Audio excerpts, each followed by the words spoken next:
இது வரைக்கும் அஜித்குமார் படம் வந்து இந்த அளவுக்கு குறிப்பிட்டு ஒரு சில மாநிலங்களில் பெருசாக வந்து விற்பனை ஆனதில்லை அப்படின்லாம் சொல்லுவாங்க.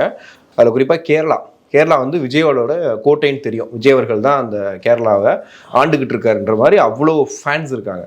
அப்படி இருக்கும்போது அங்கே இந்த குட் பேட் அக்லி நல்ல விலைக்கு வித்துருக்கு அப்படின்ற மாதிரி செய்தியை பார்க்குறோம்.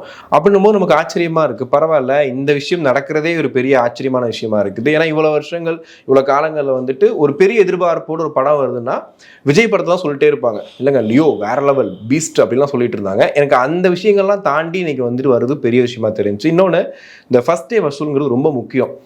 அதுவும் பெரிய ஹீரோ படம் தான். நம்ம கம்பேர் பண்றது கூட வந்துட்டு இருக்காதுன்னும் போது அஜித் படத்துல அந்த மாதிரி ஒரு ரெக்கார்ட் பிரேக் என்ன படம் பண்ணிருக்கு அப்படின்ற மாதிரி நிறைய டாக் போயிட்டு இருக்கு. இது எதுவுமே வந்துட்டு அதிகாரப்பூர்வ தகவல் அப்படின்லாம் கிடையாது. ஓரளவுக்கு முன்ன பின்ன இருக்கலாம். பட் ஆனால் அதுல வந்து பீஸ்ட் தான் இருக்குன்னு சொல்றாங்க.